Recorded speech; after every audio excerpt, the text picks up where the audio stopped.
Les invitamos a escuchar Hay mucha gente buena, un programa que dirige Almudena Delgado. Here comes the sun, here comes the sun, I say it's alright.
El Señor nos llama a perdonar, pero ¿cómo podemos vivir este perdón?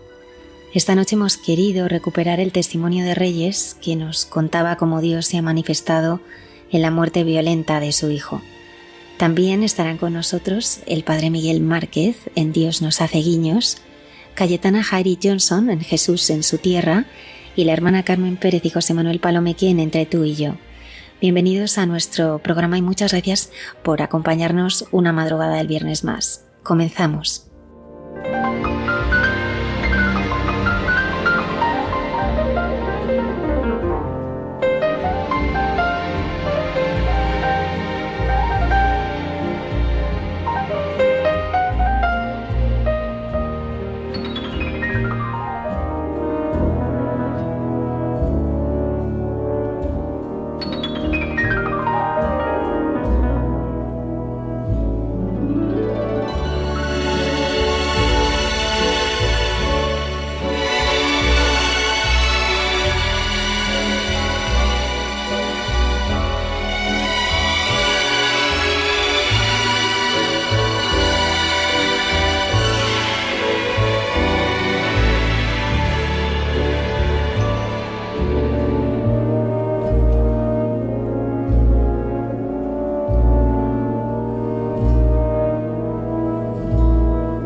Georgia, Georgia, the whole day through, just an old sweet song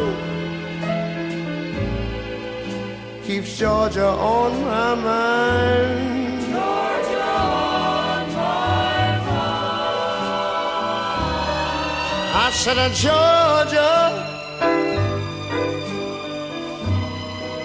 Georgia, a song of you comes as sweet and clear as moonlight through the pines.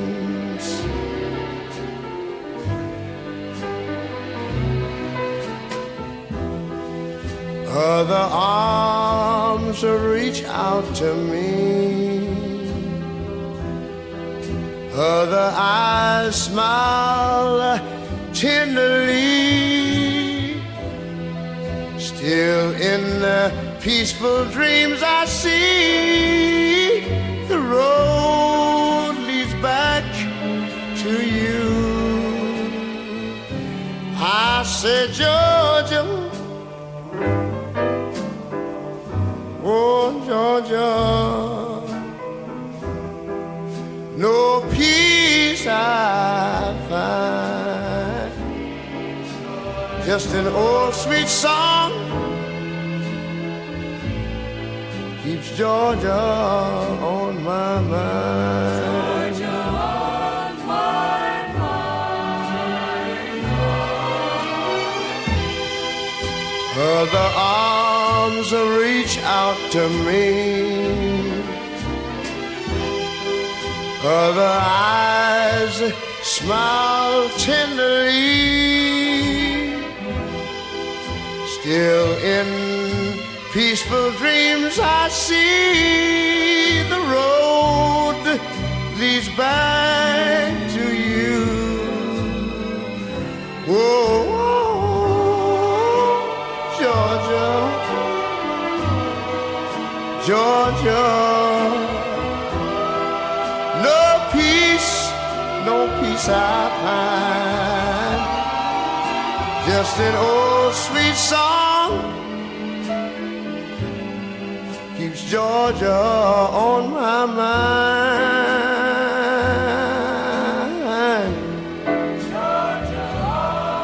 I said just an old sweet song keeps Georgia on my mind.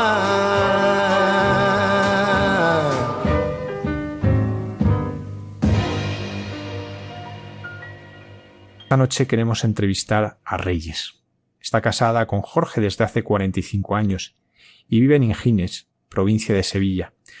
Tienen 3 hijos adoptados, aunque hace 11 años su hijo Juan, que contaba con 19 años entonces, moría al defender a un amigo.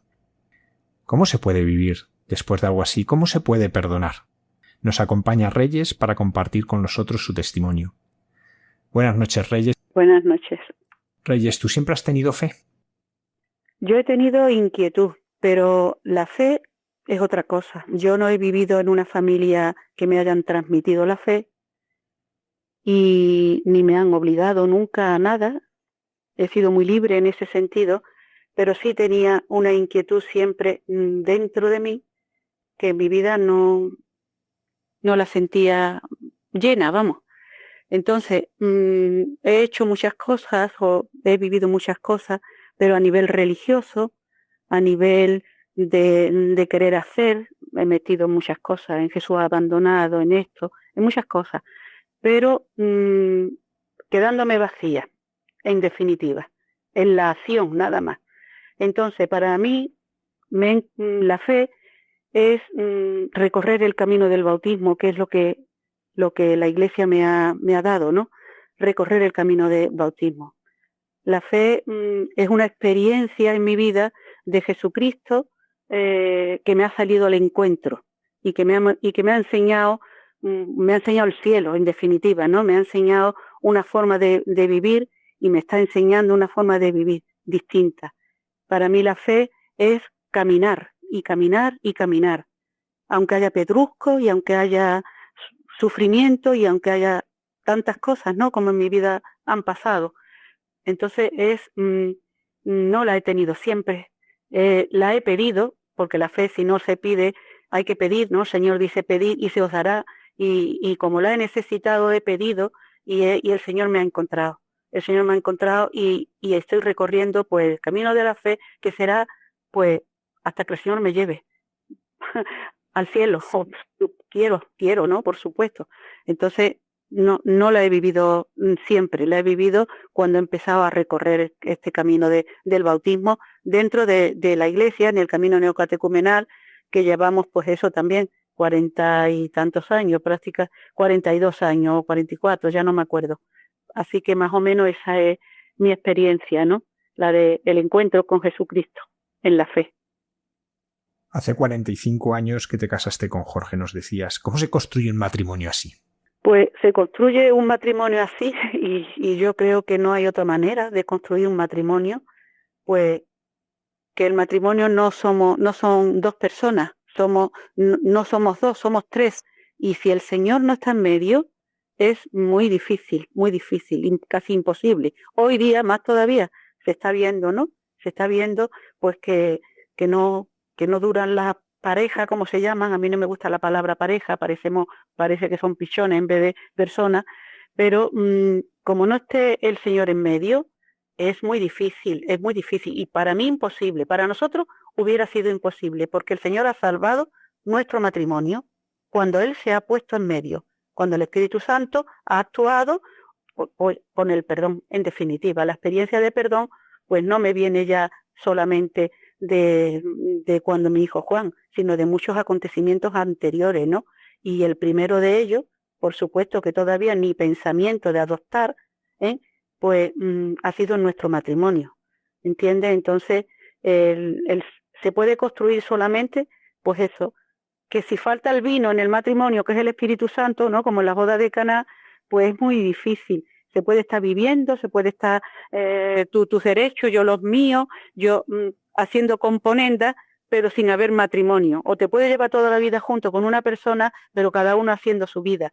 Nosotros, pues gracias a Dios, pues creo que estando el Señor en medio, pues podemos vivirlo con Él, viviendo la unidad, aunque también nos enfademos y todas esas cosas, ¿no? Pues eso es normal, somos humanos, pero viviendo la unidad, pero la unidad con Jesucristo, ¿no? Dentro de este sacramento del matrimonio.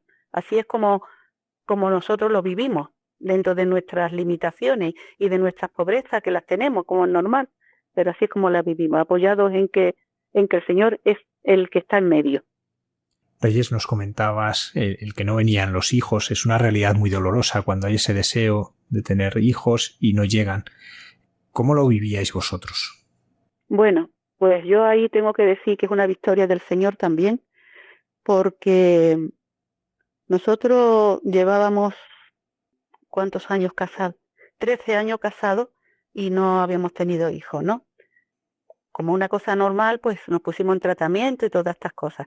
Pero yo lo que sí puedo decir es que yo no tenía mucha necesidad como de ser madre. Yo no sentía mucho la necesidad de ser madre, porque mi vida iba en otros derroteros, estaba muy bien montada, tenía mi trabajo, mi prestigio, era secretaria de dirección, estaba muy bien pagada, muy bien mirada, muy de todo, y como no había vivido en mi propia casa mucho, ni el amor a los niños, no a los hijos, sino a los niños, y una serie de cosas, yo no sentía necesidad de ser madre.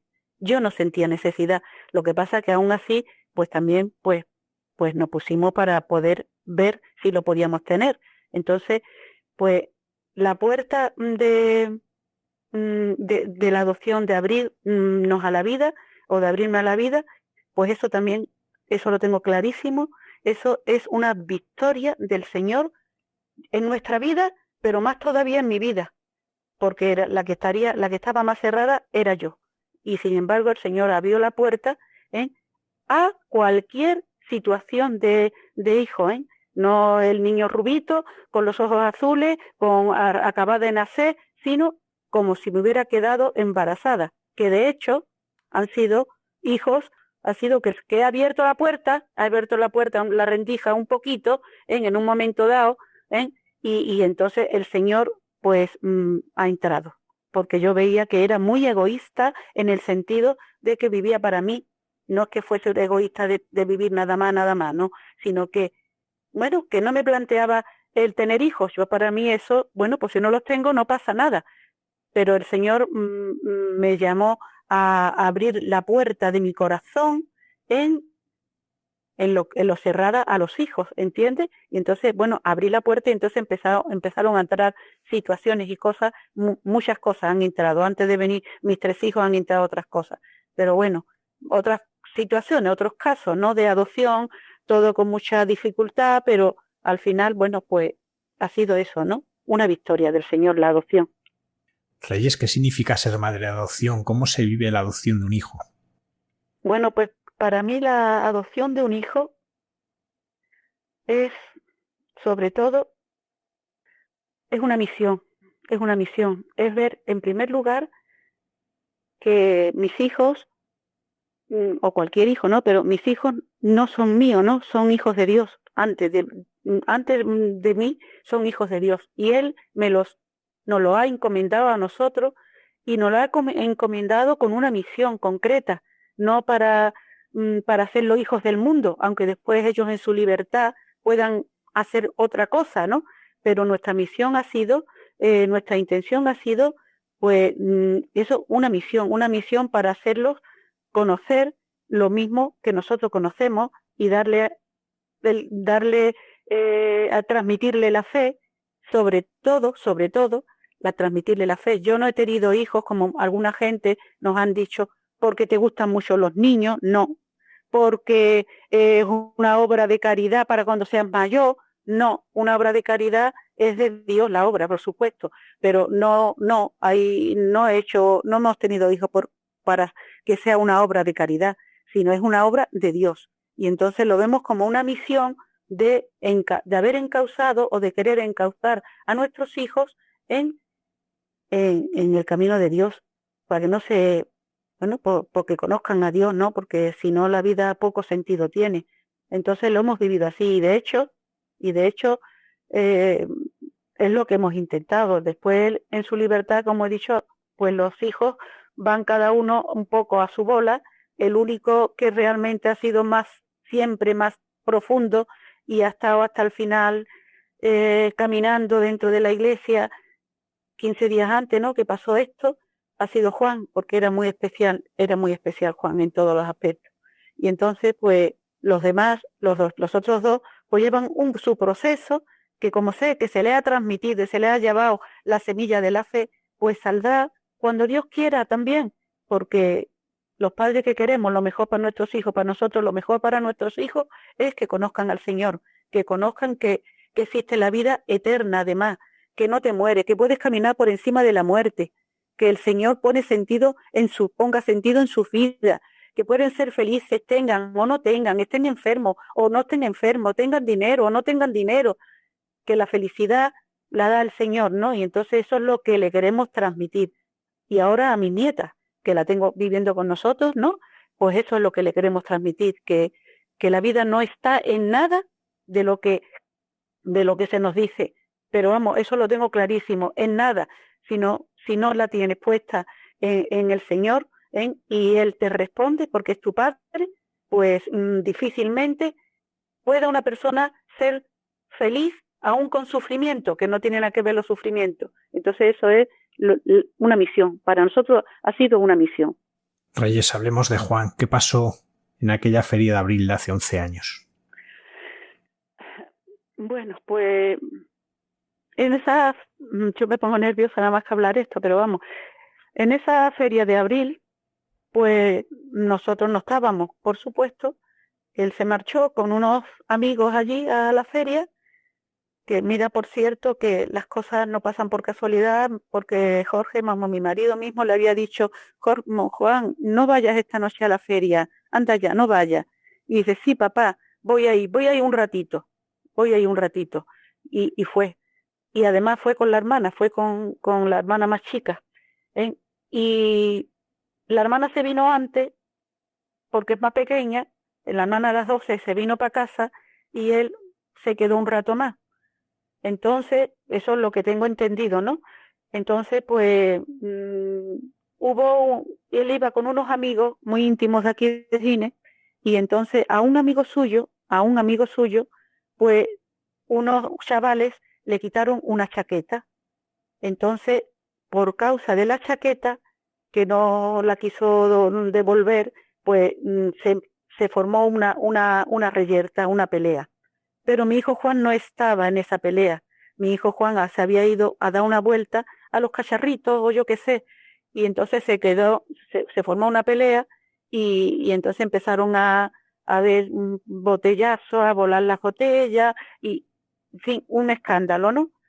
Y entonces, pues, se volvieron a marchar estos chavales, ante ver que ya el otro le devolvió la chaqueta y ya se normalizó aparentemente, y se marcharon. Pero volvieron. Y cuando volvieron, fue cuando mi hijo Juan volvía de los cacharritos o de donde fuera.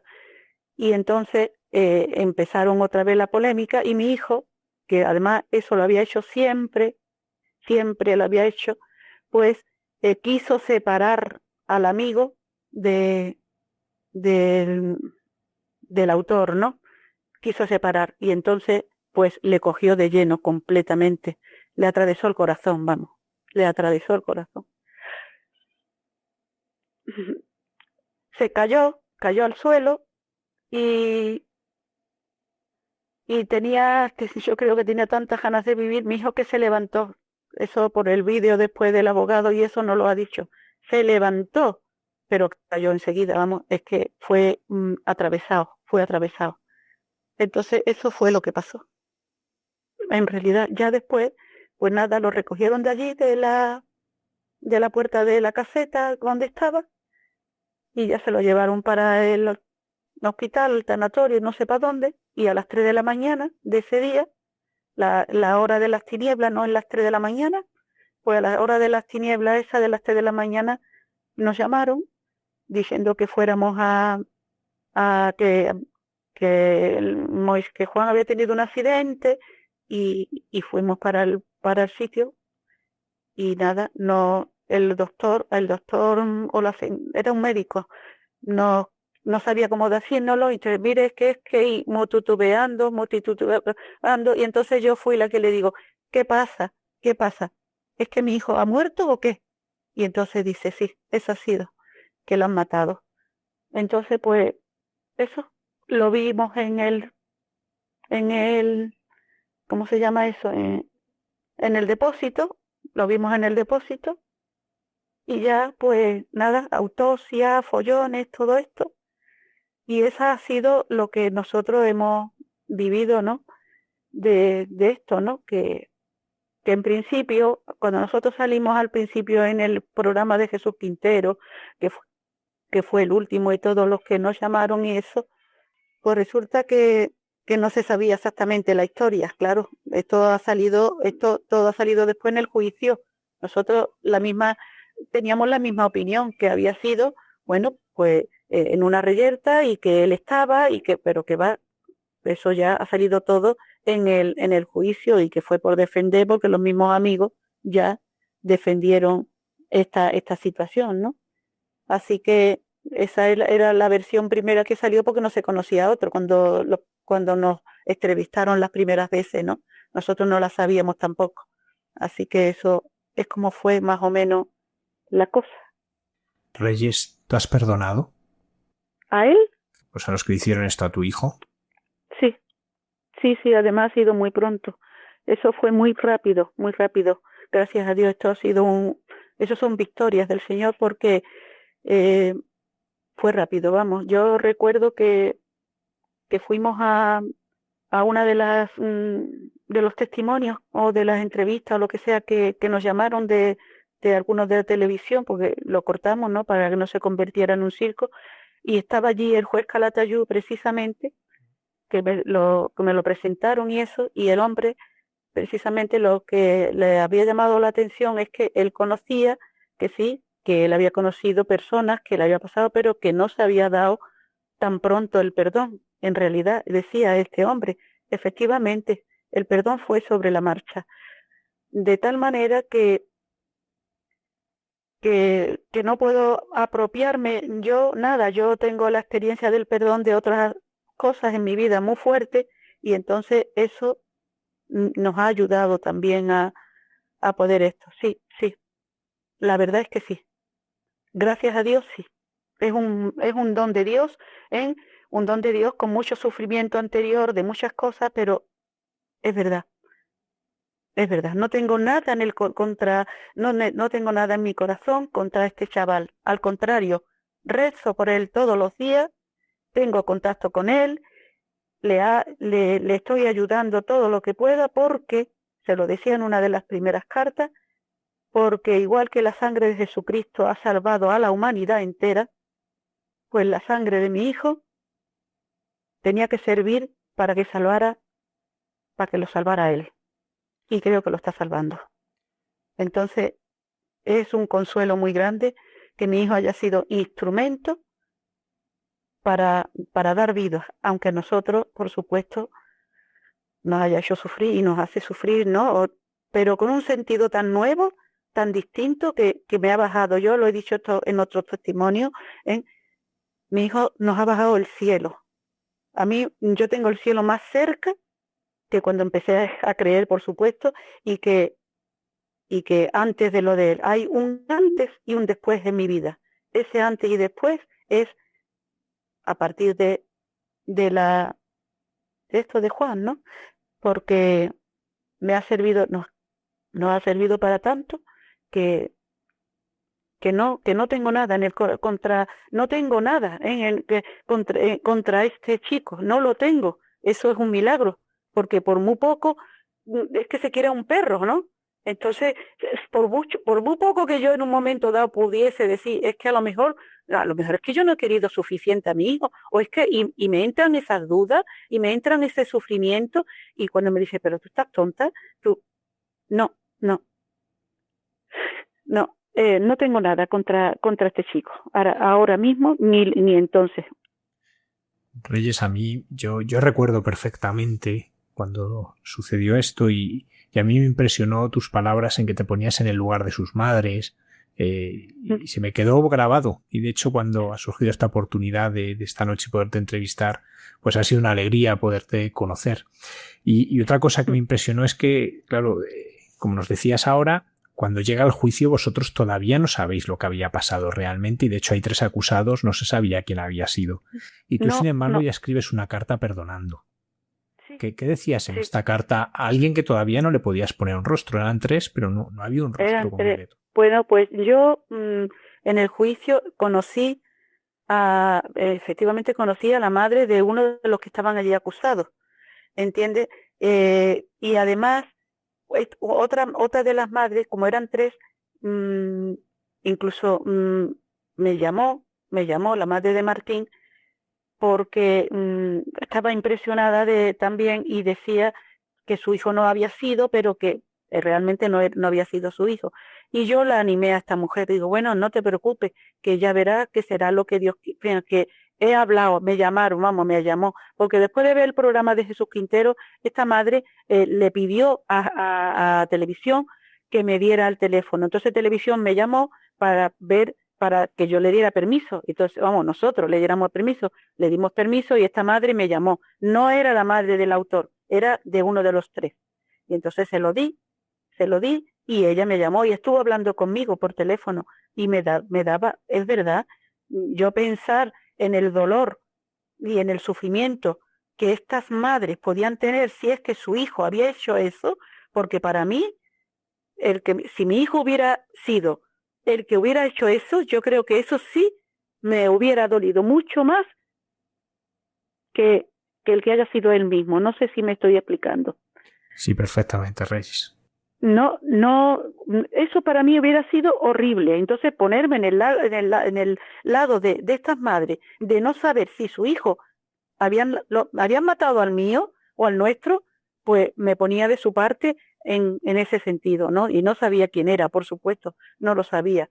Lo que pasa es que yo cuando escribí la carta, desde que pasó la cosa hasta que se dio el juicio, pasaron 4 años, porque fueron 3 años más 1 que él pidió de recurso al Tribunal Supremo para querer demostrar su inocencia, ¿entiende? Entonces, fueron 4 años. En esos 4 años, pues nosotros lo que sabíamos era lo del principio nada más. Yo creyendo que cuando fuimos al juicio, había escrito ya la carta, porque yo llevaba la intención, que la carta la tengo y la carta se la mandé a Jesús, al autor, cuando ya supe que era él, claro. Entonces, yo quise leerla en el juicio, porque como no sabía quién era realmente, digo, pues la leo para todo. Además ya estaban ya las familias de ellos o lo que sea, ¿no? Pero resulta que, claro, la abogada me dijo, no, Reyes, no es conveniente que la lea, porque en el juicio estaba mi hijo, Moisés, mi hijo mayor, la chica no. Y mi hijo, bueno, pues no estaba viviendo las cosas muy bien, que digamos. Entonces yo en un juicio hablarle ya a ellos de perdón con mi hijo delante se podía haber formado un poquito de escándalo. Entonces dice, no, Reyes, no la leas en el juicio. Entonces yo lo que hice fue que la misma carta que yo tenía guardada, ya desde que hacía tiempo que le había escrito, se la envié a él, a la cárcel. Se la envié a él a la cárcel. Y entonces nosotros conocemos allí además el médico y un no sé, y un funcionario que están trabajando allí, que son hermanos de comunidad nuestros. Entonces se la mandé a la cárcel y rápidamente, porque le dijimos incluso que queríamos ir a verlo, pero él dijo que no quería vernos porque no tenía capacidad y fuerza ni valor para ponerse delante de nosotros. Entonces lo dejamos ahí y fue cuando le escribí la carta. Y entonces con la carta este muchacho no quiso vernos, pero me escribió él y me escribió una carta de 5 folios, contándome toda su historia.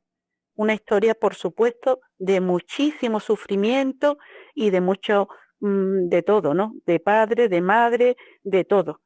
Por lo cual, no es que esté justificado, pero por lo cual este muchacho, pues estaba metido en tantas, sobre todo en la droga, ¿no? Entonces, fue tan impresionante la carta, ¿eh? Que a mí me conmovió, ¿no? Por supuesto, yo la creí. Yo creí en esa carta, mucha gente de las que mucha gente no, algunos de los que cercanos míos que yo se la enseñé me quisieron decir, eso es mentira, tú no ves que te está, pero yo la creí, gracias a Dios yo la creí, y entonces a raíz de esa carta, pues ya he tenido contacto con él, pues no todo, no demasiado, pero he tenido, bueno, yo las tengo todas, las cartas que yo le he mandado a él, ¿no? Siempre porque este muchacho estaba hecho polvo. Y sobre todo, que eso es lo más gordo, que él quiso declararse culpable. Y la abogada suya, y ahora sí lo voy a decir aquí, porque me hubiera gustado haber sabido el nombre y haberla llamado, lo que pasa es que me dijeron que no lo hiciera, y la abogada suya fue la que le estuvo durante un año entero, antes de que él queriéndose declarar culpable porque no vivía, estaba que no vivía y quería decirlo, y la abogada suya que no, Jesús, que no, que te voy a defender, que no y que no. Y que como eso lo vas a total, que el chiquillo estaba ahí porque la abogada no le dejó hasta que ya al final, después del año que salió la sentencia del Tribunal Supremo, pues salió que por supuesto igual, y además fue clarísima la sentencia del Tribunal Supremo, porque era en 2 otras ocasiones, lo ponía escrito, Juan no estaba en la reyerta, Juan solamente estuvo en el momento de que pasó para separar, porque la misma abogada esta que le dijo a Jesús que mintiera, pues quiso inmiscuir a Juan en la cosa, en el juicio. Y Juan lo estuvo queriendo meter, pero hasta los mismos amigos suyos de Juan, y sobre todo de Bellavista, que eso fue impresionante, atestiguaron a favor de nosotros, vamos, de Juan. Entonces, ya este chico, a partir de ahí, pues fue cuando ya yo le mandé la carta, ¿no? Después del juicio, como he dicho, y ya fue cuando he tenido trato de vez en cuando con él, siempre ayudándolo, gracias a Dios. Y entonces, pues es una relación que yo se lo decía en alguna carta, digo, esta relación, Jesús, no es normal, esto es obra de Dios. Y él siempre pidiéndome, me decía, Reyes, para vuestra, ¿cómo decía? Para que vuestra, más o menos, conformidad o algo así, pues eso que decía que para nuestra contento o nuestra conformidad que estaba en la cárcel y que iba a estar muchos años y que no sé cuánto. Y yo le decía que a mí lo que menos me importaba, que no es que no me importara, pero lo que menos me importaba es que estuviera o no en la cárcel, sino que estuviera servido o le sirviera a él para encontrar para ser una persona nueva. Y eso sí se lo decía. Entonces, él siempre me ha pedido perdón por carta unas pocas de veces, impresionante, y es curioso porque yo le ponía siempre en la carta que el Señor te bendiga, al final, y él no me contestaba en eso. Ahora ya las últimas, la última y eso, siempre me pone al final que el Señor os bendiga. Juan es mi hermano, lo perdí por mi mala cabeza. Juan, o sea, es impresionante porque la carta que le escribí una de las cartas últimas que le escribí le decía que yo no lo veía ni como amigo ni como enemigo, que lo veía como incluso atreviéndome, incluso como hijo en la fe, porque le había estado transmitiendo en el anuncio de Jesucristo, el perdón, el amor, todo eso que no es mío, que es de él, y este chico pues lo ha estado acogiendo. Eso ya no procede de mí. Eso yo he puesto lo que he podido, pero realmente esto ya es obra de Dios en él, y se lo digo. Ya antes de que yo te perdonara, antes de que yo te dijera, antes de que todo esto, ya estaba el Espíritu Santo también actuando en ti. Y eso se lo he dicho yo a él. Porque si no, pues, ¿por qué iba a cambiar así tan fácilmente, con tanto sufrimiento, ¿no? Entonces el chico para mí es un consuelo para mí es un consuelo el ver que está acogiendo, que quiere bautizarse, que eso es muy gordo porque no estaba bautizado, y que estamos por medios todavía nosotros ahí precisamente por eso, ¿no? Porque no puede ahora con todo este follón del confinamiento y de esto. Y bueno, eso es una experiencia que muy fuerte. No sé si quiere preguntarme algo que se me esté escapando en este aspecto. Sí, Reyes, bueno, habría muchas preguntas que hacer porque realmente es algo que impresiona, y es verdad, como dices, que uno entiende que solo el Señor puede hacer esta obra de perdonar, porque muchas veces se entiende el perdón como olvidar, y hay cosas que no se pueden olvidar, hay cosas que no se pueden simplemente pasar página. ¿Cómo es posible vivir este perdón? ¿Cómo es posible mirar así a esta persona y verlo como un hijo en la fe, como nos decías, descubrir que en él el Señor os ha puesto una misión? Pues sí que es posible. Bueno, lo primero es que perdono pero no olvido, eso dice la gente. Para mí, eso no es perdonar. Y eso no quiere decir que olvide. Yo no me puedo olvidar de mi hijo. ¿Cómo me voy a olvidar de mi hijo? Yo todo esto lo tengo grabado. Entonces yo no me puedo olvidar de nada. Pero no lo tengo como una flecha oxidada en mi corazón, ¿entiendes?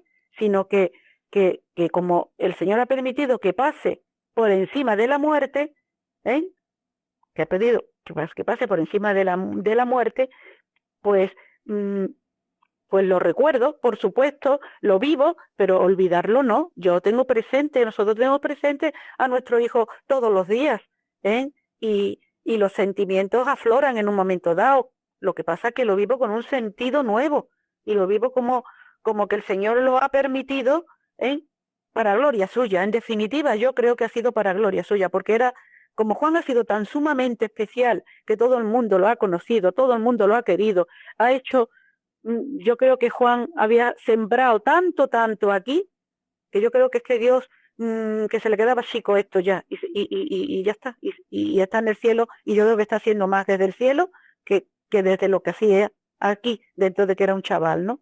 Entonces, olvidar no, pero sí perdonar, claro que sí, perdonar sí, se puede, con el Señor, sin el Señor sería sin el Señor yo no lo entiendo, no es una cosa estoica ahí de decir por puño, es imposible,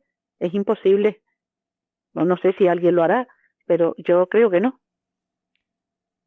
Reyes, la muerte de Juan tuvo mucha repercusión, por tanto me imagino que muchas personas pues te reconocen, ¿no? De repente son conscientes que eres la madre de Juan, Sí. son conscientes de lo que has hecho. ¿Se entiende cómo reacciona la gente cuando ante vuestro perdón, ante esta mirada hacia Jesús?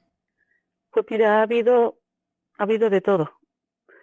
Las personas que tienen una experiencia profunda, que puede hacer en mi propia comunidad, que puede hacer, yo conozco a muchos sacerdotes, conozco a muchas monjas, ¿no? Personas consagradas, pues esas personas lo han entendido perfectamente, ¿entiendes? Ahora, así popularmente no. Yo me he encontrado con muchos juicios, con muchas palabras de personas de no hablarme, de retirarme la palabra, de decir que ojalá me hubieran matado a mí, que me tenían que haber matado a mí antes que a él. Y yo digo, uy, pues ojalá me hubieran matado a mí antes que a él, por supuesto. Pero de crítica y de por supuesto hablarme negativamente de todo, ¿no? De muy mal, muy mal. Pero también tengo personas que después del juicio y después sobre todo no de los testimonios dados y eso, que han venido expresamente aquí a mi casa, de madres que han tenido accidente y han perdido un hijo, de otros que no pueden, que están empastillados, que han tenido que dejar de trabajar, que se ha roto el matrimonio por causa de haber perdido un hijo por un accidente, no por esto, pero por lo que sea. Entonces, pues no han perdonado a lo mejor en la situación, y han venido a mi casa y han venido a buscarme, han venido gente, me han llamado por teléfono personas que me han escuchado, que nos han escuchado, y que me han escrito, y ha venido personas que a decirme gracias porque has dicho y has puesto y has dicho que Dios existe.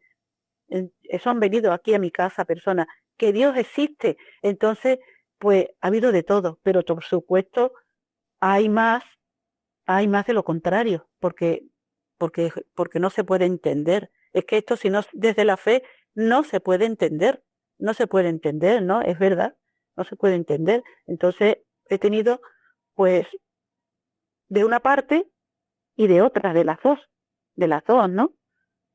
De las dos. Sí, No sé.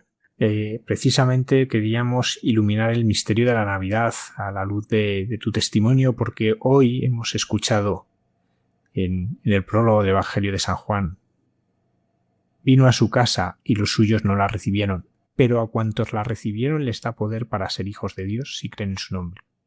Estos no han nacido de sangre ni de amor carnal ni de amor humano, sino de Dios. Y la palabra se hizo carne y acampó entre nosotros. Porque en ti vemos ese rechazo a Jesucristo, pero a la vez también vemos cómo es la obra de Jesucristo, cómo aquellos que la acogen, que le reciben, lo cambia todo. Y eso es algo que queremos poner, ¿no?, en esta noche de Navidad, ¿no?, para poder mirar al centro de lo que celebramos, para poder mirar al Señor. Y aquí yo te querría preguntar, ¿se puede amar a una persona como amáis vosotros a este chico, a Jesús, sin la oración? ¿Qué lugar ocupa la oración en poder perdonar y en poder mirar de un modo nuevo a una persona que te ha hecho daño? Pues todo. Todo, porque es que la oración es la que te fortalece, ¿no? Para poder vivir cosas que no son normales. La oración en mi vida, si no fuera por ella, que además yo soy una persona de mucha oración, por necesidad, por mucho sufrimiento, porque soy difícil, además, soy una persona difícil en el sentido de que me agobio mucho y muchas cosas, ¿no? Entonces yo necesito muchísimo la oración. Entonces, sin la oración yo creo que no hubiera podido, por supuesto que no hubiera podido ni hacer nada. Para mí la oración es tener una intimidad que si no me la da Dios, no me la da nadie, no me la da nadie, no me la da ni mi marido, ni mi hija, ni nadie. Entonces, es una manera, una manera, no, es lo que yo necesito cada día para vivir la oración, bueno, y los sacramentos y la Eucaristía, por supuesto, ¿eh? Es de intimidad. Y yo sin la oración no podría ver al otro como que es una imagen de Jesucristo crucificado, vamos. Porque yo puedo ver a Jesús, no he podido ver a Jesús como una imagen de Jesucristo crucificado y abandonado, ¿entiendes? Entonces, pues eso me lo ha dado la oración, porque si no lo hubiera visto como lo ve la gente y yo nunca lo he llamado así, nunca, pues el asesino que ha matado a mi hijo, porque hasta yo nunca le he dicho, y me ha molestado cuando alguien ha dicho, oye, el asesino, digo, bueno, el chico que ha matado a mi hijo, no me gusta decirle eso, aunque esa sea la palabra, ¿no? Entonces, imposible si no fuese por la oración. Yo creo que no hubiera podido, vamos. Es un regalo, todo esto es un regalo. Es un regalo dentro de nuestra libertad, por supuesto, dentro de nuestra libertad, ¿no? Y dentro de que ya teníamos la experiencia del perdón, pues por cosas que habíamos vivido dentro de la familia con nuestros hijos, ¿no? De rechazo de ellos, porque eran de razas distintas, porque estaban enfermos, porque eran así, eran asados. Entonces, pues el hecho de haber estado nosotros durante muchos años fuera de la familia o de parte de la familia, porque no lo han acogido a mis hijos, pues eso nos ha fortalecido muchísimo en el perdón y en la justificación cuando ha llegado esta situación, por supuesto, mucho más fuerte. Entonces, no sé si estoy respondiendo. Sí, claro que estás respondiendo, Reyes. Vosotros lleváis más de 40 años en el camino no catecumenal y por tanto habéis vivido una llamada muy fuerte del Señor a la evangelización. Sí. ¿Qué os mueve a anunciar a Jesucristo, a acudir a los hogares y a hablarles del Señor a personas que uno no conoce? ¿Qué es lo que se vive cuando uno se lanza a anunciar a aquel que nos ha sido dado en este día de Navidad? Bueno, pues que el que recibe más es uno. Yo he ido a anunciar a Jesucristo aquí en Ginés, a casa de un traficante, era traficante, ¿no, Jorge? De un traficante de drogas, porque por medio de esto del cenáculo y eso, sabía que era el que suministraba drogas. Y entonces me fui a la casa de él. Y antes fui a la Eucaristía, claro. Iba temblando, pero fui. Y bueno, fue muy fuerte. Me echó, por supuesto, la madre quiso que entrara, porque la madre era distinta, quiso que entrara, pero me echó de la casa y lo único que le dije, digo, mira, yo solamente venía a hablarte del amor de Dios. Solamente venía a hablarte del amor de Dios. Entonces me echó y digo, me alegro que me eches, ¿sabe? Le dije, me alegro, porque hay una palabra que dice, el que no te reciba, sacúdete el polvo de los zapatos, ¿no? Pero la paz que no le has dado, yo veo, la paz que que ellos no han recibido, se viene contigo. Y efectivamente, esa es la experiencia que yo tuve en este caso concreto, que la he tenido muchas veces, porque cuando hemos hecho dentro de la comunidad un paso de ir por las casas anunciando, pues lo he vivido muchas veces, ¿no? Pero este caso fue especial, porque era una persona, bueno, era lo que he dicho, ¿no? Y sin embargo, no me quiso, la madre me dejó entrar y él me echó. Y además me amenazó, Y salí contenta porque digo, hombre, por el Señor me han echado y por el Señor me devuelve la paz que Él no ha cogido. Entonces es una experiencia que la que recibe o el que recibe más es el que lo anuncia, porque el otro es libre de acogerlo o no acogerlo, pero a mí me sirve. Yo en la experiencia que he tenido de anunciar a Jesucristo por las casas he sido muy atrevida, la verdad. Yo me acuerdo que me decía mi comunidad, Yo llegaba a alguna casa y yo incluso le apagaba hasta la televisión. Y decía, ay, por favor, quiero apagar la televisión, que vengo a anunciarle una buena noticia. Y con la televisión, y entonces en ese sentido he sido muy atrevido, claro, después de muchas experiencias, ¿no? Y entonces, pues, yo he ido con temor y temblor a anunciar, pero sin embargo, el Señor me ha dado una fortaleza y una capacidad que he visto que ha sido no por mí, sino para el otro, para que la recibiera el otro. En unos casos la han recibido y en otros casos, pues como he dicho este caso, pues me he venido para atrás sacudiéndome el polvo de los zapatos, porque otra cosa no podía hacer, ¿no? Entonces, es una misión impresionante, la del anuncio del Evangelio, ¿eh? Es una misión impresionante, por lo menos para mí es lo más grande que hay. Dentro, yo creo que sin el anuncio del Evangelio es que no habría nada dentro de la iglesia. Que si no se anuncia a Jesucristo, pues ¿de dónde parte todo? Pues del anuncio del Evangelio, y ya después pues pon todos los carismas que quieras y pon todo lo que sea, pero lo primero es la raíz, y la raíz es el anuncio de Jesucristo como Salvador, como Liberador, como todo, ¿no? Entonces es lo principal, para mí por lo menos es lo principal. Reyes, nos has hablado de la comunidad del cenáculo. ¿Nos podrías explicar qué es la comunidad del cenáculo y qué está aportando a tu vida este conocimiento, este acercaros a ellos? La comunidad del cenáculo. Bueno, pues nosotros llevábamos ya muchos años, no sé, 8, 10, 12, no lo sé ya, no me acuerdo, en comunidad de cenáculo. Y estamos en un grupo de oración, conocemos bastante y conocemos a la Madre Elvira personalmente en una de las veces que fuimos a Italia. Y esto es, esta mujer, esta Madre Elvira, pues que era una hija de la caridad, pues dentro de su llamada esta, pues sintió otra llamada, ¿no? Una llamada dentro de otra llamada. Y fue al ver en un sitio unos derribos, unos sitios muy, muy destrozados, a unos chicos drogadictos, por supuesto, que veía que tenían hambre, no de comida, sino que empezaron a preguntarle a ella y empezaron a hacerle preguntas porque estaban hechos polvo, las pobres, ¿no?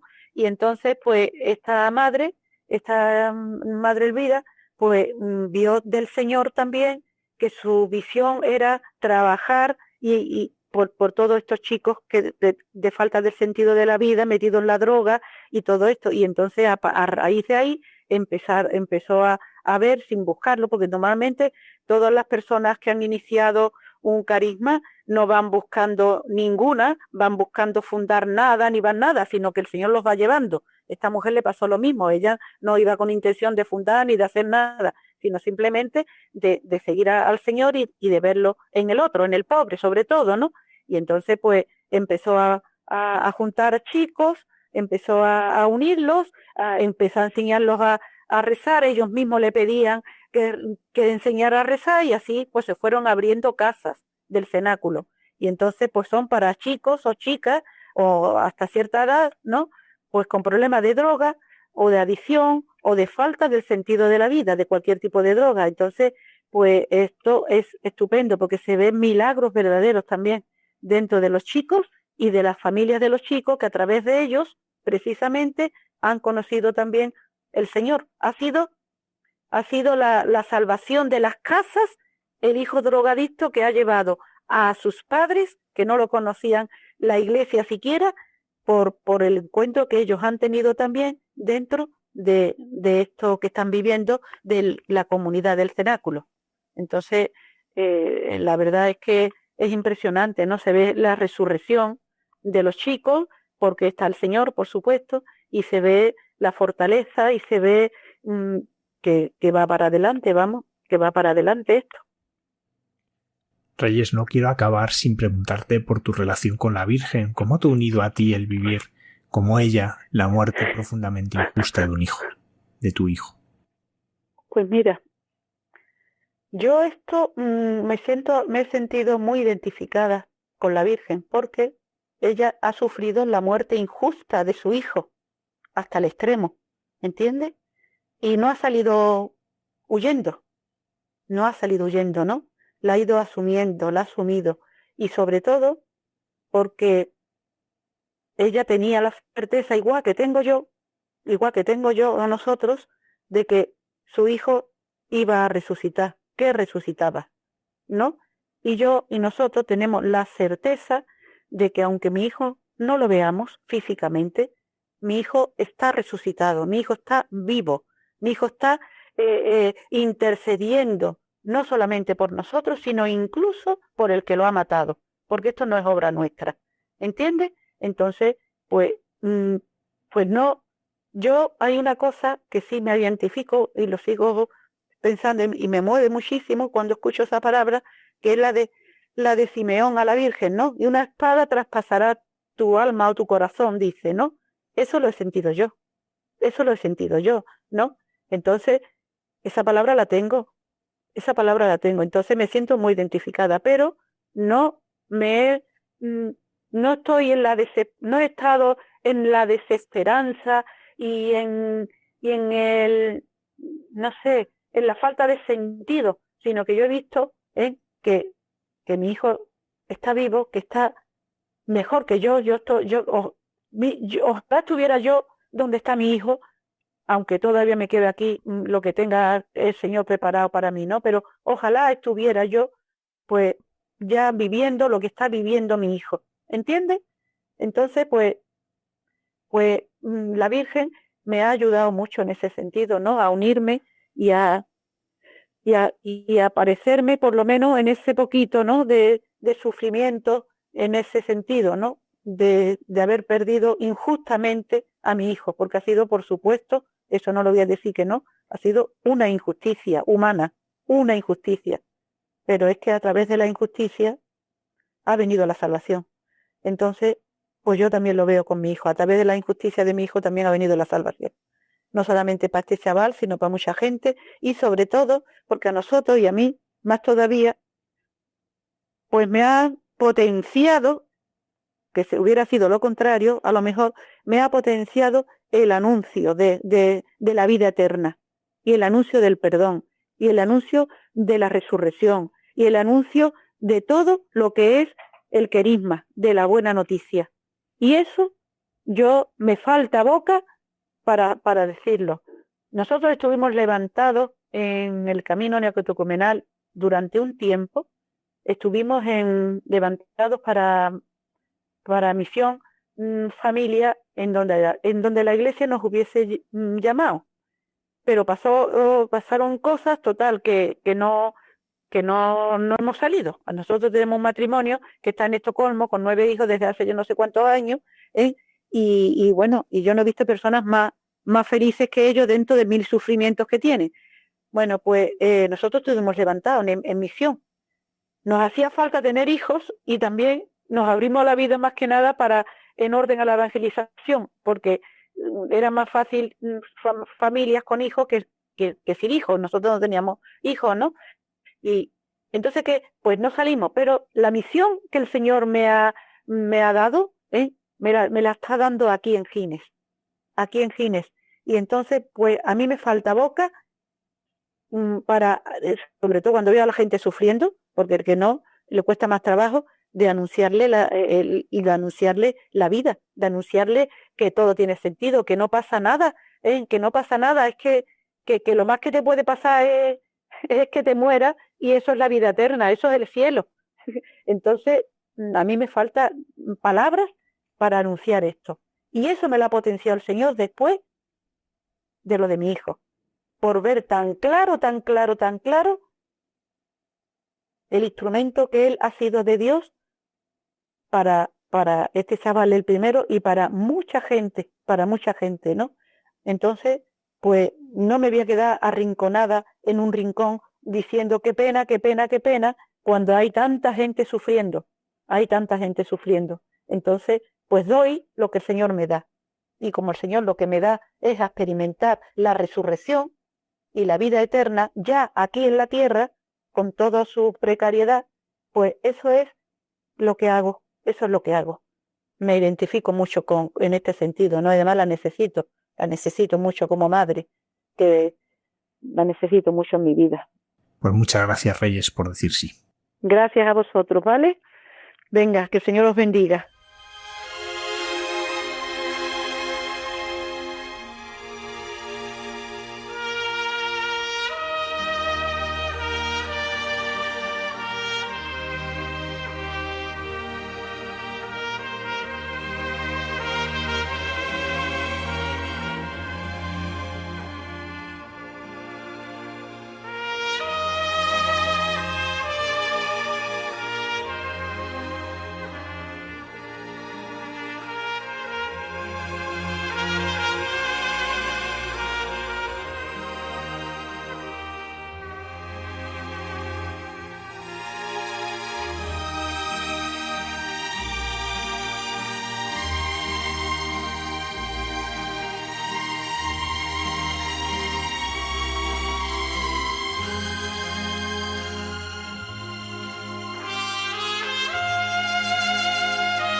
Agradecemos a Reyes que haya compartido este testimonio con nosotros y ahora damos la bienvenida al Padre Miguel Márquez, que como cada semana nos trae los guiños que Dios le ha hecho.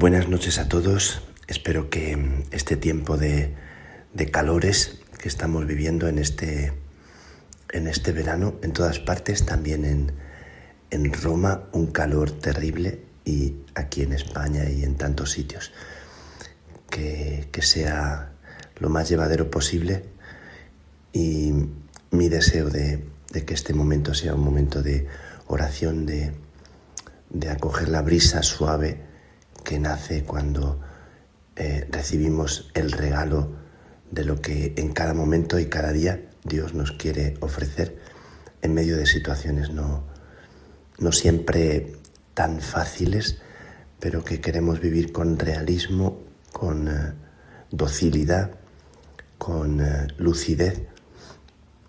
Pedir la lucidez que viene de la inspiración del Espíritu Santo. Me encuentro en Ávila, en esta tierra que siempre es una tierra tan llena de significado, de vida para mí, para nosotros, para los carmelitas, para la Iglesia entera, la tierra de Teresa de Jesús y de tantos que han vivido y que han experimentado y que han cumplido una carrera en su vida importante. Pero recordando a Santa Teresa, delante de estas murallas, un encuentro precioso estamos teniendo de más de 900 seglares carmelitas de todo el mundo, de 80 países más o menos, un encuentro multicolor, lleno de vivacidad, lleno de fuerza. Es impresionante cómo solo el hecho de juntarnos, solo el hecho de que las personas se reúnan de tan distintos lugares bajo una idea, bajo un común carisma o una intención común de orar, de querer compartir vida, de querer poner nuestros corazones al unísono, respetando las diversidades, respetando las peculiaridades de cada uno, sin uniformar, sin hacer que lo que hablamos o que lo que vivimos nos mimetice o nos haga repetir esquemas, sino que nos haga originales también. Bueno, pues estamos aquí en Ávila, que es un privilegio para todos nosotros. Vengo de tierras lejanas, no digo de dónde vengo, porque por prudencia, de tierras donde los cristianos me han dado un ejemplo precioso de fe, de perseverancia en la dificultad, donde las personas han vivido durante años una fe probada, y al pensar en nosotros, en tantas personas que vivimos en condiciones muy relativamente fáciles para la fe, y pensar cómo otros han sufrido persecución, han sufrido acoso, y sigue siendo una situación de vigilancia, me conmueve su prudencia, su testimonio de cristianos en rincones del mundo, en todas partes, en todos los continentes, que nos dan un precioso ejemplo de fe, de perseverancia, de esperanza. Así que rezo y os pido una oración por ellos, aunque no sepáis el lugar del que estoy hablando, y desde aquí una bendición para todos ellos. Volviendo a Ávila y volviendo a nuestro encuentro, quiero compartiros algo, porque ayer me tocó hablar a todos los laicos, nuestros seglares, y me tocó compartirles los desafíos. No voy a hablar de la identidad de un carmelita seglar, voy a hablar de los desafíos que creo que encuentro en los grupos, en las comunidades de los seglares carmelitas, que son personas consagradas que forman parte de la misma orden. Nosotros ya no decimos orden tercera, como se decía antiguamente, las órdenes terceras. Ahora nos consideramos todos carmelitas, y también los seglares, ni primera, ni segunda, ni tercera orden. Pero cuando he hablado de lo que llevo dentro, de lo que al pasar por el mundo me viene como intuición del desafío, del trabajo, del discernimiento que creo que nos hace falta, ha habido personas que me han dicho: pero esto no es para los carmelitas solamente, esto es para toda la gente que quiera poner su grupo, su comunidad a la luz de un contraste, de un discernimiento, de un dejarse ayudar, abrir las ventanas para que entre un aire que nos ayude a vivir nuestro momento presente con más transparencia, con más humildad, con más sencillez, con más espontaneidad, más abiertos al paso del Evangelio por nuestra vida.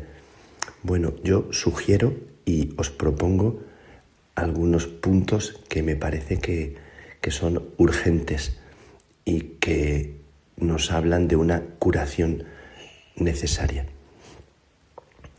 Son 6 puntos: la comunicación, el discernimiento y el realismo, hacer equipo, hacer amistad verdadera, el gobierno, la colaboración y el servicio, la formación para la vida y enamorarnos, dejarnos amar. No digo una palabrita sola sobre cada uno de los puntos, por si os pueden ayudar, por si sirven para algún grupo, por si sirven personalmente. La primera idea es la comunicación, en la que todos a veces fallamos y en las que yo también, si pienso en mí mismo, cuántas veces soy torpe para comunicar, o para abrirme, o para estar atento, o para dialogar en profundidad, o para tomarme el tiempo necesario, perdiendo el tiempo de hablar con personas con las que es necesario, es importante sentarte y mirarte de frente.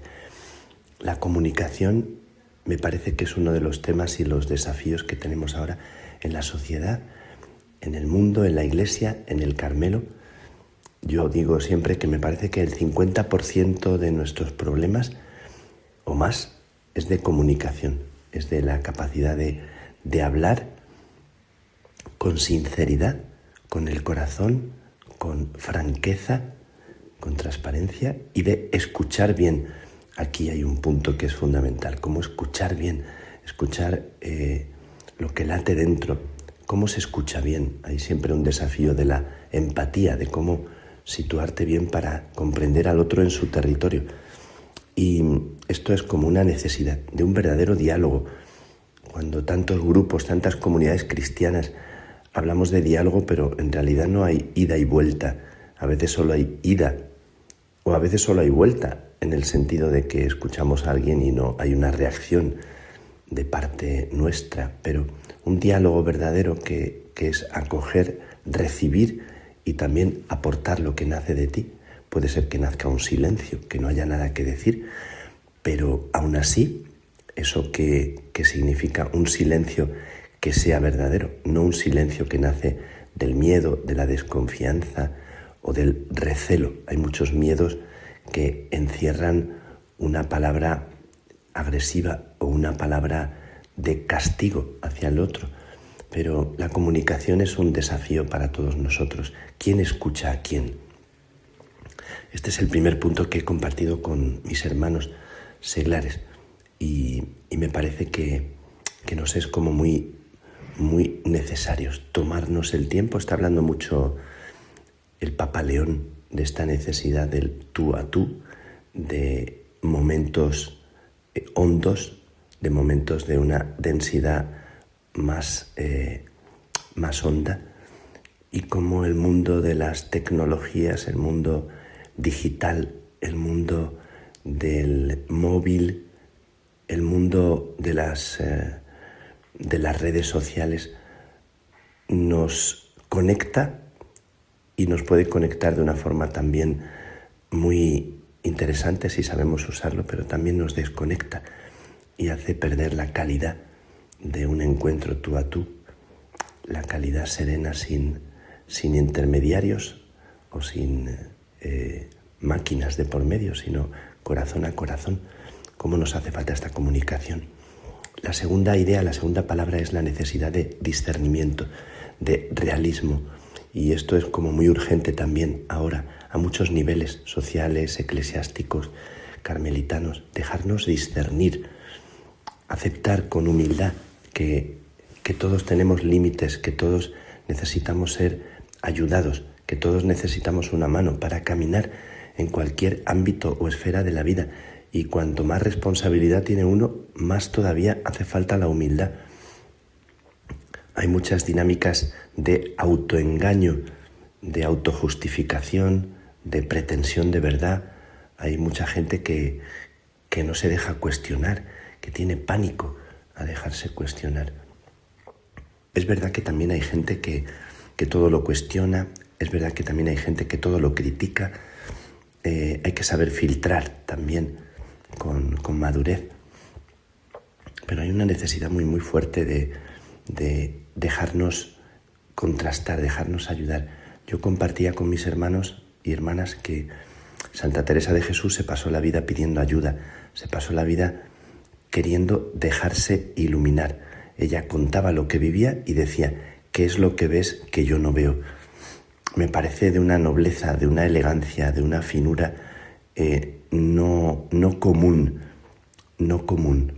Y me parece que mucho de lo que significa acercarse a la experiencia de Dios tiene que ver con esta humildad, con esta elegancia, con esta nobleza de alma, de quien sabe distinguir cuando hay cosas que te llegan o palabras de personas que son palabras nocivas, palabras que no son bien intencionadas, de juicios que vienen de personas que están muy heridas, y cuando son cosas en las que se percibe que hay algo de verdad para nosotros, y aunque a veces vengan no bien dichas, porque hay veces que las personas nos hablan y están enfadadas o están revueltas y te lo dicen no de la forma más correcta, pero también hay que saber filtrar y distinguir que a veces hay también una verdad.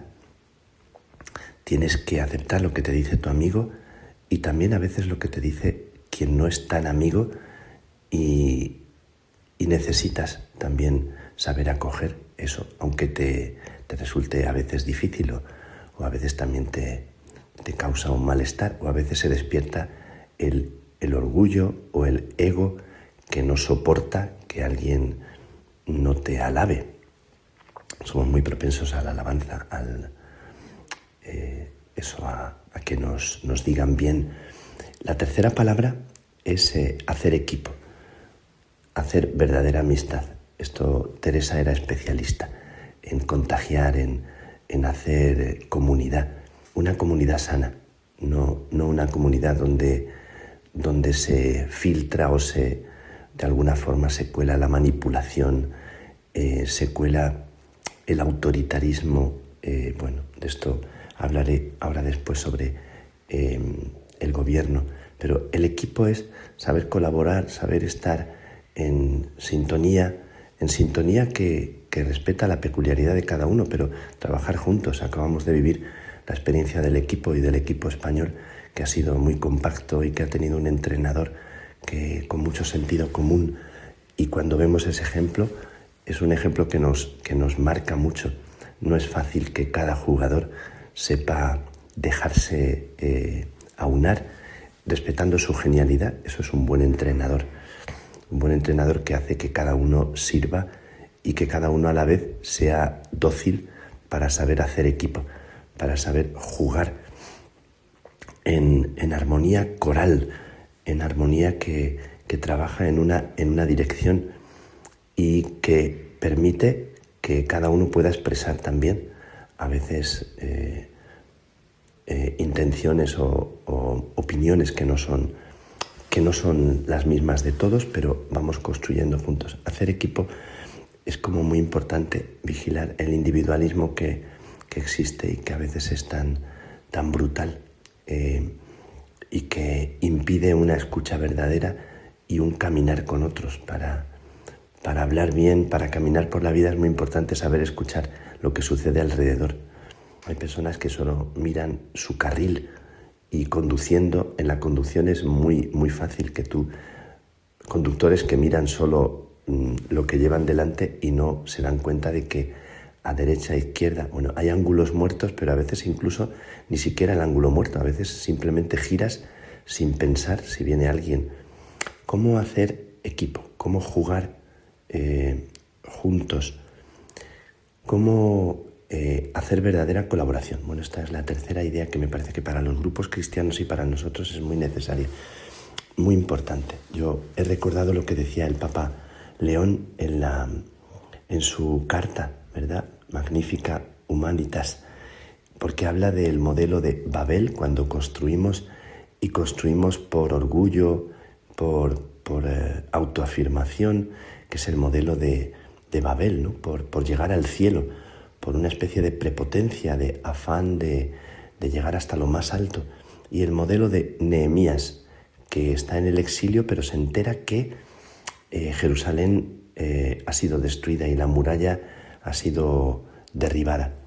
Y lo que hace Nehemías es que pide permiso al rey persa, Artajerjes, y lo que hace es muy bonito. Lo recoge el Papa y dice: ayuna, reza, intercede por el pueblo, pide permiso al rey para regresar a Jerusalén y una vez allí examina en silencio los lugares destruidos, no impone soluciones desde lo alto, convoca a las familias, confía a cada una un tramo de muralla para reconstruir, escucha los temores, coordina los esfuerzos y hace frente a las oposiciones. Me parece muy bonito esto que señala el Papa, que lo que hace Nehemías no es uniformar, sino que logra la comunión y reconstruye los vínculos entre las personas antes que las piedras. Escucha y presta atención a las personas y también a los que están amargados para saber que no hay que hacer caso necesariamente, ¿no?, de algunos que que no están para construir, pero acoge a todos, me gusta mucho. Otro punto, 2 puntos finales que he dicho que paso brevemente y que os los comparto son el del gobierno y el de la colaboración, del servicio. La necesidad de no afirmarnos en el poder, de buscar servir, de no ser gente que busca sobre todo mandar o que tiene ese afán de ocupar un poder y que es tan difícil a veces cuestionarlo o dejarlo incluso, como tantos políticos que se eternizan en el poder o cambian las constituciones de sus países para poder prolongarse.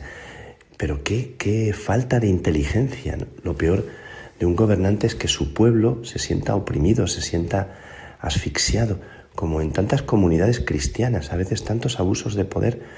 Es verdad que también se abusa del abuso de poder, pero hay veces que es muy claro que hay personas que no dejan respirar, hay personas que asfixian, hay personas que no dejan que los demás puedan expresar y la gente se va encerrando en un silencio, una desconfianza.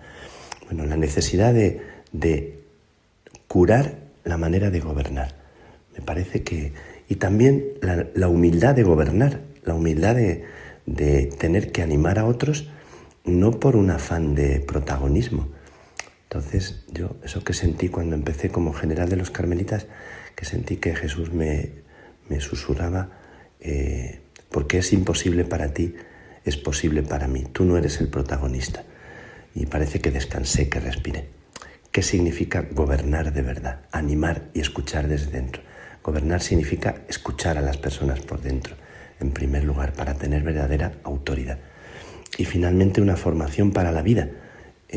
Nos formamos no solo intelectualmente, nos formamos para crecer, para integrar, para aprender vitalmente, para que se transforme en vida, no para que sea solamente un conocimiento de datos, sino sobre todo para que nos dejemos enseñar. El verdadero maestro educa dando contenidos, pero sobre todo dando claves para vivir.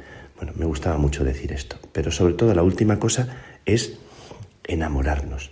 Me parece que el desafío más grande es dejarnos amar, rendirnos, el no estar con tanto miedo, abrir el corazón y dejarnos mirar, ¿no? Que es la última carta de Isabel de la Trinidad, que le escribe a la priora y que la lee después de que ha muerto Isabel. Déjate amar. Me parece que este es una clave, yo creo que también el secreto de lo que yo intento vivir y de lo que ha cambiado mi vida.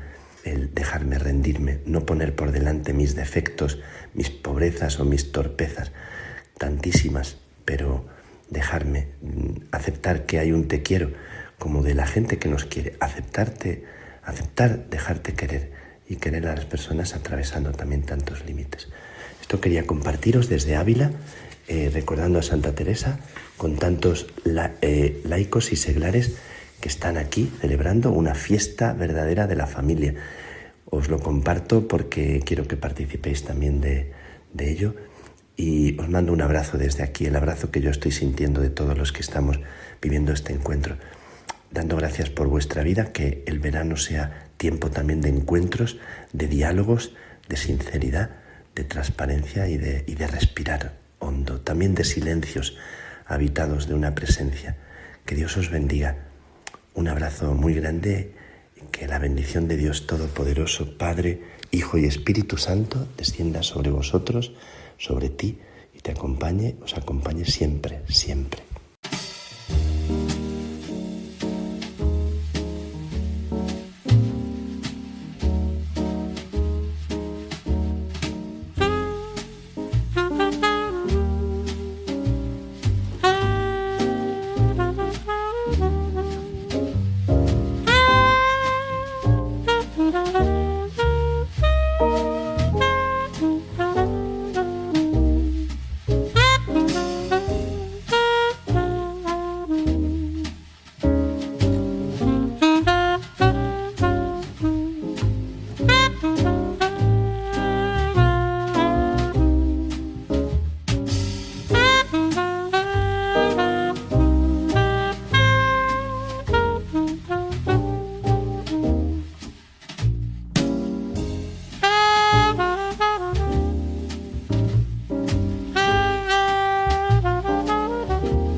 Cayetana Jairi Johnson nos descubre a Jesús en su tierra.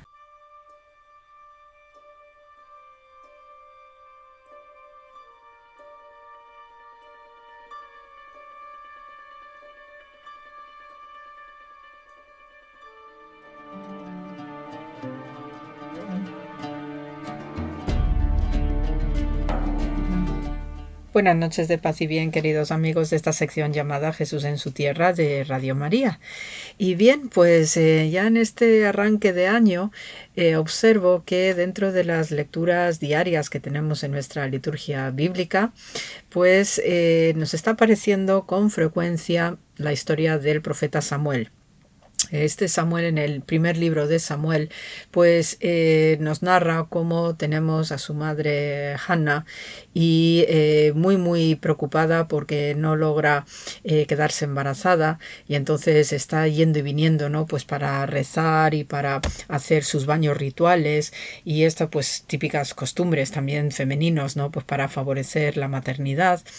Pues ella está muy preocupada hasta que en un momento dado, pues de tanto que iba y venía y que rezaba, el sacerdote Elí cree que está bebida, que está borracha, y entonces le increpa, ¿no? Con este tema de la actitud, del comportamiento, ¿no? Y ella le explica que es que está con esta preocupación porque no puede quedarse encinta. En un momento dado, pues conoce bíblicamente a su esposo Hannah, y entonces finalmente se queda embarazada, y entre las promesas previas, ¿no? que había hecho a Dios en este ir y venir de rezar, pues comenta: Señor de los ejércitos, si te fijas en la humillación de tu sierva y te acuerdas de mí, si no te olvidas de tu sierva y le das a tu sierva un hijo varón, se lo entrego al Señor de por vida y no pasará la navaja por su cabeza. Este tipo de expresiones, pues a su vez me lleva a mí también a instituciones bíblicas y a determinadas, digamos, formas para este periodo en el que vive el profeta Samuel, que es un periodo extraordinariamente especial en la historia bíblica, porque como arqueóloga siempre vamos buscando estas etapas más antiguas de la historia de Israel, que también está relacionada con Canaán, también está relacionada con la región en su conjunto, y ciertamente pues es un periodo difícil porque los restos arqueológicos que podemos encontrar han pasado muchas vicisitudes posteriores, ¿no? Por asentamientos que han venido en los siglos siguientes, y entonces pues se producen niveles de destrucción o de desaparición total. Por ello, pues todo este periodo que comprende lo que es la historia de la era de bronce, la época de los patriarcas, luego pues este periodo de jueces en la que vive el profeta Samuel, que es considerado juez también de Israel, pues nos poco a poco en algunos yacimientos del país de Israel pues vamos encontrando restos interesantísimos, como donde está localizada la tumba del profeta Samuel al norte de Jerusalén. Mientras la figura del profeta Samuel, pues ya os digo, es una figura extraordinaria, también de transición desde el punto de vista político y social, porque él, al vivir ya en la época final del periodo de los jueces, y ya se va observando los cambios que se van a dar políticamente en el horizonte con la aparición, el advenimiento de la institución monárquica, que es una institución muy peculiar, muy especial y no siempre bien recibida desde el punto de vista de la actitud israelita, de la actitud hebrea, ¿no? Que para ellos el único rey es el Dios celestial, es el Señor de los ejércitos, y por tanto pues tener estas instituciones terrenales monárquicas pues como que les chirría un poco, ¿no? El caso es que Samuel pues representa este momento de transición, porque también es un hombre sabio, es un hombre justo, uno de los justos de Israel, y como nace también en unas condiciones muy peculiares, muy especiales, por la dificultad del embarazo de su madre, que esto también nos pone en línea con otras grandes mujeres bíblicas a quienes les cuesta quedarse embarazadas, y tenemos el ejemplo de la matriarca Sara, la esposa de Abraham. Pues en este sentido Samuel se convierte en un personaje muy redondo, muy especial por estas características, esta dificultad del embarazo, y además es que también las descripciones rabínicas que nos hace acerca del profeta Samuel es que ya tenía una inteligencia y una visión, ¿no? Y una capacidad precoz que hace que desde bien chiquitillo ya establecía conversaciones interesantísimas con el sacerdote Elí en particular. Entonces esto también pues, nos puede llevar a lo que es esa sabiduría interna y además con el rasgo mesiánico de Jesús de Nazaret, con esas discusiones que tiene con los doctores de la ley.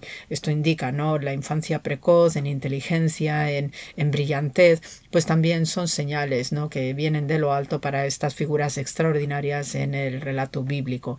El profeta Samuel, pues como os decía, supone un personaje de muy profundo calado en lo que es la transición ya de la época final de los jueces y lo que va a ser el advenimiento de la monarquía. Por eso también Samuel se le considera el autor del libro de Ruth, porque precisamente él, una vez que ha fallado o ha fracasado lo que es el primer proyecto de monarquía con el rey Shaul, pues inmediatamente viaja a Belén y ahí es donde va a ungir como futuro rey de Israel, ni más ni menos que al pastorcito David. Entonces, por ello, pues es bien conocedor de todo lo que es este entorno de la familia de David en Belén, con la también preciosa historia de Ruth y Boaz.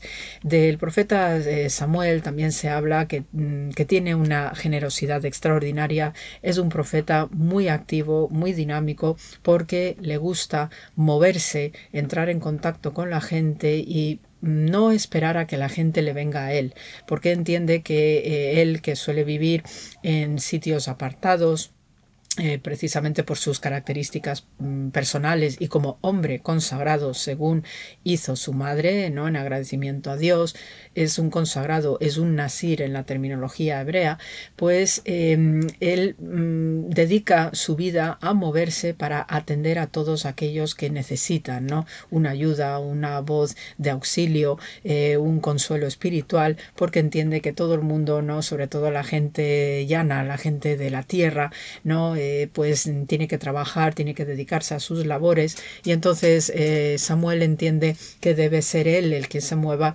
para procurar mantener el espíritu elevado, hablar la palabra de Dios y cumplir su misión profética. Entonces, entre los lugares distintivos, ¿no?, que se tiene de relacionados con Samuel, pues es precisamente la tumba del profeta, que lo tenemos en el norte de Jerusalén, en una colina espectacular que además nos da una visión también impresionante de la ciudad santa, y habitualmente conocemos la tumba de Samuel como la montaña o la colina de la felicidad, según la nomenclatura de los cruzados.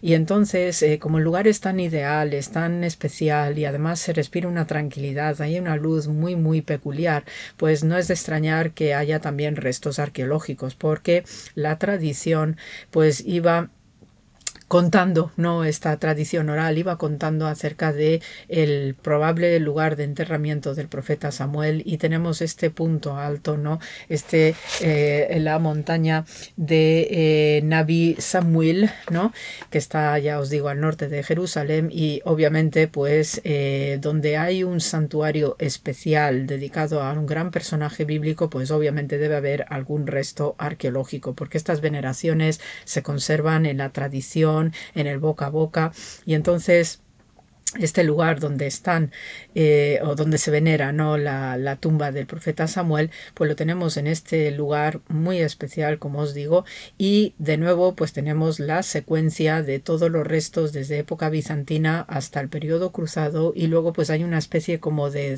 cierto momento de tranquilidad, porque hay momentos de conflicto, sobre todo en el periodo mameluco, luego ya van a llegar los turcos, otomanos, y entonces ahí también pues va a haber una preservación hasta la historia contemporánea. El lugar donde se venera la tumba de Samuel, pues lo que se ve en la actualidad es una mezquita ya de época otomana, pero la estructura en sí es de época cruzada, y luego pues alrededor están los restos, ¿no?, arqueológicos bizantinos, y la verdad que es un lugar de muchísimo encanto, donde hay una tranquilidad especial, es un sitio veneradísimo por las tres religiones del libro, los judíos, los cristianos y los musulmanes, y por eso pues tenemos todos estos niveles de transición, y los cruzados lo que hicieron en su momento fue recolectar los restos del profeta Samuel y darle un santuario digno frente a épocas anteriores donde había pues cierto abandono del lugar, pues por también conflictos, guerras varias y movimientos de gentes. Entonces aquí pues hay una curiosidad a nivel de costumbre entre los judíos, porque los padres tienen la costumbre, valga redundancia, de llevar a los varones de 3 años a este sitio para tonsurarles la cabeza y dejar en las patillas los rizos que conocemos con el nombre de peyot.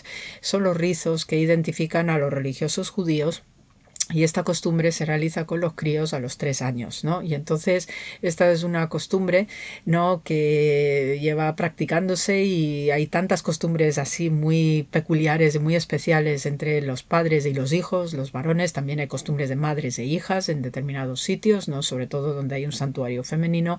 Y entonces en esta tumba de Samuel, pues ahí es donde llevan a los chiquillos, pues siguiendo lo que es el texto bíblico, el libro de Samuel, donde la madre consagra como nasir, tonsurando la cabeza, pero después el nasir se caracteriza por dejarse el cabello largo. Entonces a los niños de 3 años lo que hacen los padres es tonsurar la cabeza y dejarle estos rizos en las sienes, los peyot, como muestra y representación de lo que es esta consagración del varón al mismo estilo del profeta Samuel. Entonces, amigos, pues con este programa de esta noche, pues os manda mucho amor como siempre, y pues estamos ya en contacto para la semana que viene. Gracias por la escucha.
La Madre Carmen Pérez y José Manuel Palomeque dialogan en Entre tú y yo.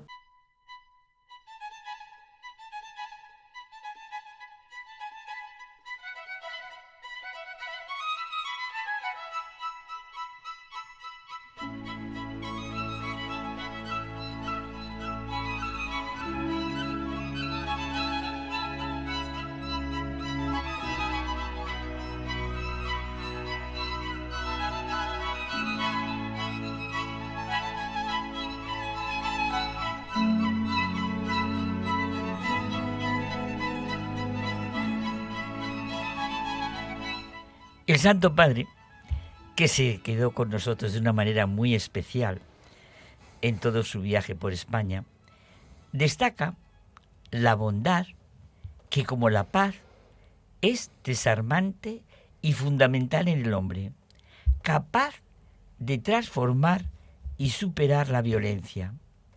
Ser instrumentos de su paz y de su bondad en nuestra vida diaria, pues es el profundo sentido de nuestra vida cotidiana.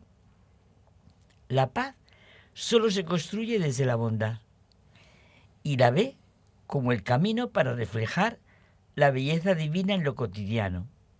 Es la forma, dice, en que el ser humano responde al amor divino y construye a través de pequeños gestos, pues, un mundo más humano y reconciliado. En esta misma línea está la propuesta ética de Romano Guardini, concretamente en una ética para nuestro tiempo, que es de una actualidad sorprendente y de lo más necesario en nuestra dura sociedad contemporánea, que tiene la necesidad de la bondad y que fácilmente se desvía a considerarla, como con cierto menosprecio, como una pasividad que no quiere conflictos o tontería a la que se puede persuadir de todo. A ti y a mí nos gusta mucho Romano Guardini, pero fíjate, Benedicto XVI presentó constantemente a Romano Guardini como un padre espiritual, un maestro fundamental para su propia formación y para la Iglesia. Concretamente, nos presenta una ética para nuestro tiempo como una ética basada en la verdad del ser humano en relación con Dios y, por lo tanto, la praxis, la práctica auténtica de su vida. Esta ética no es un conjunto de reglas, sino una respuesta a la verdad de Dios y del ser humano que invita a comprender al otro sin prejuicios egoístas, reconociéndolo en su propia libertad y ser. Es una llamada a una vida cristiana auténtica, basada en la verdad, la conciencia y el encuentro real con Dios y con el prójimo. Y hoy nos centramos concretamente en la bondad, que no es debilidad, sino una forma superior de fuerza, generosidad y paciencia que permite siempre volver a empezar, superando el dolor y la venganza. Esta bondad supone una aceptación de la realidad y la entrega amorosa capaz de perdonar, actitud ante la vida necesaria para todos los seres humanos, desde el poderoso hasta el más pobre y sencillo, un bien para todos los que tratamos y todo lo que hacemos. Concretamos esta bondad. Un hombre bondadoso es uno que tiene buena intención respecto a la vida de raíz. Tener buena intención en nuestras acciones implica guiar decisiones diarias por valores profundos, compromiso personal y una actitud consciente que transforma nuestra rutina diaria en un propósito claro, fomenta nuestra paz mental, mejora las relaciones y aporta coherencia entre lo que somos y lo que hacemos. Sí, claro. Pensemos en esa expresión tan trillada y repetida de tener buena intención ante la vida, porque conlleva, como nos dice el mismo Romano Guardini, una actitud fundamental de respeto, aceptación y promover lo que realmente es un bien para todos. La buena intención supone, desde luego, que nunca la reacción debe ser de crítica o de desconfianza. Cuida la fragilidad de la vida humana. No es dominante respecto a los demás, aunque diga que quiere lo mejor para ellos, porque en el fondo muchas veces lo que quiere es dominar, tener siempre la razón. Un hombre bueno deja espacio abierto, produce anchura, no produce rencor, vive con confianza y deja en las situaciones difíciles que la vida vuelva a empezar a pesar de las dificultades. Muchas faltas de bondad, de saber mirar a los demás, proceden de la envidia. El bien de los demás les agria, les pone ante sí mismo, pero no lo ven.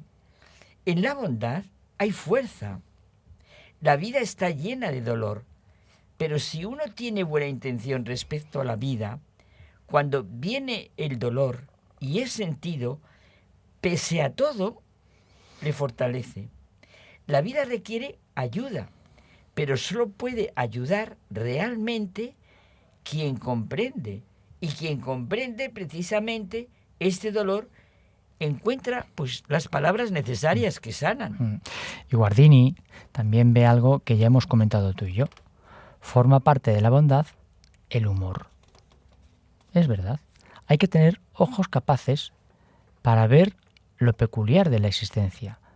El humor ayuda a ser bondadoso, pues tras la risa la seriedad vuelve a ser más fácil de aplicar. Comentamos que el Papa Francisco rezaba diariamente, creo que más de 40 años, la oración sobre el buen humor de Santo Tomás Moro, que le ayudaba a vivir con alegría y así destacaba la bondad como un valor esencial y antídoto contra las patologías sociales. Es una actitud que ha de cultivarse para mejorar la convivencia humana. Claro, la bondad es amable y es una liberación de la crueldad que a veces penetra las relaciones humanas, de la ansiedad que no deja pensar en los demás, de la urgencia distraída. Y otro aspecto de la bondad es que es silenciosa. No hace ruido, con organizaciones, estadísticas, fotografías, no analiza. Cuanto más profunda es, más silenciosa se vuelve. Es el pan cotidiano del que se nutre la vida y donde desaparece por mucha ciencia, política, falso bienestar, en el fondo todo está frío. Y como sigue diciéndonos Guardini, hay que buscar la bondad donde está el origen de toda virtud, de todo valor, en Dios. Es muy rica y práctica, siempre me viene a mí la filosofía, en todos los sentidos, y lo ha sido a través de los siglos, la afirmación y certeza de Platón de que el bien es la causa de todo lo recto y lo bello. Es precioso, ¿eh? El bien, qué sentido tenía el griego en eso de verdad de trascendencia. Y es uno de los pilares de su pensamiento, porque no es solo un concepto moral, sino la máxima realidad y principio supremo que da existencia, verdad y valor a todos. Solo bueno y feliz es el hombre al mismo tiempo. Dios es la bondad, por esencia, como dice el Salmo 144. Suave y bondadoso es el Señor, lento para la ira, rico en gracia. El Señor es bondadoso para todos los seres, misericordioso para todo lo que ha creado. Si se pudiera ver la bondad de Dios, ese abismo de buena intención, bueno, uno tendría alegría para toda la vida. Es verdad que en contraste a esto nos preguntamos, ¿por qué todo esto si tú eres bueno? ¿De dónde viene el mal? Dios nos creó a su imagen y semejanza, pero el hombre no ha construido el reino de Dios. Del ser humano, de su actividad, viene todo lo enredado, lo inauténtico, lo destructivo. Cada uno de nosotros hace la vida un poco mejor o un poco peor. Eso es importantísimo. Si lo pensáramos, ¿verdad?, en cada momento. Cada uno hace la vida un poco peor o un poco mejor. Es verdad. Es que esto, es fundamental. Por eso, la petición de San Francisco de Asís: haznos instrumentos de tu paz, de tu bondad. Muchas preguntas nuestras tienen una buenísima respuesta en la oración de San Francisco. Señor, que en mi vida sencilla y cotidiana sea instrumento de tu paz y de tu bondad. Donde hay odio, lleve amor. Donde hay ofensa, perdón.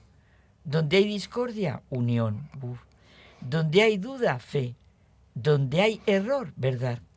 Donde hay desesperación, alegría. Donde hay tinieblas, luz. Los hombres, Carmen, convertimos la vida en lo que es.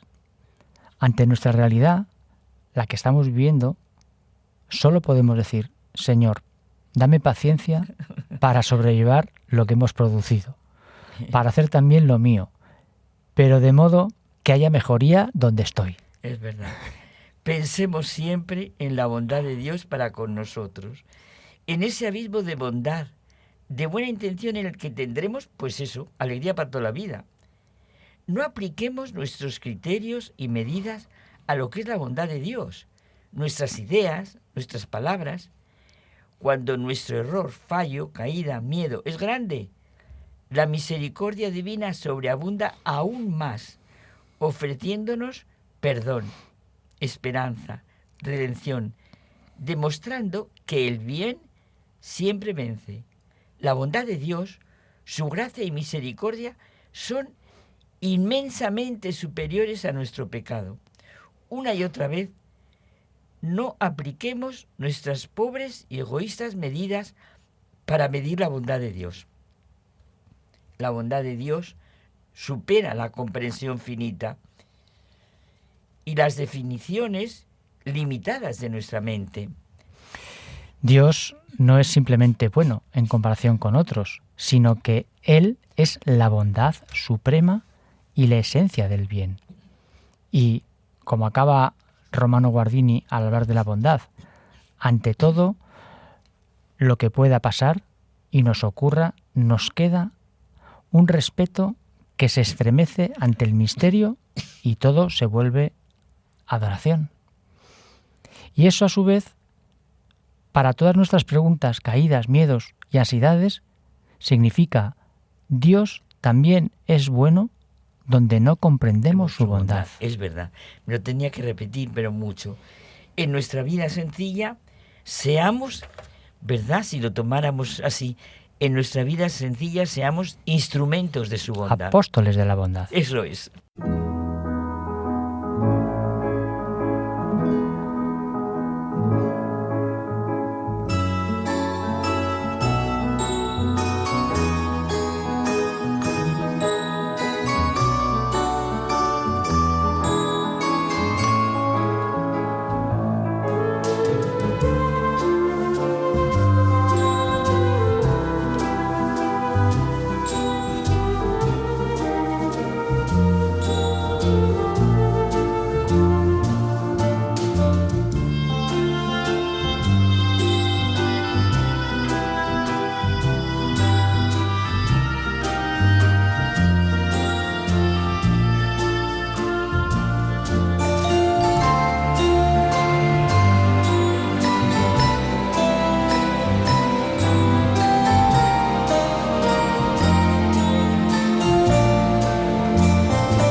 Nos despedimos hasta el próximo viernes, en el que regresaremos con nuevos e interesantes contenidos.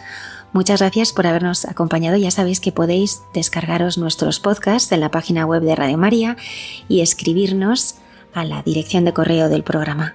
Gracias por estar ahí.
Han escuchado en Radio María Hay mucha gente buena, un programa que dirige Almudena Delgado.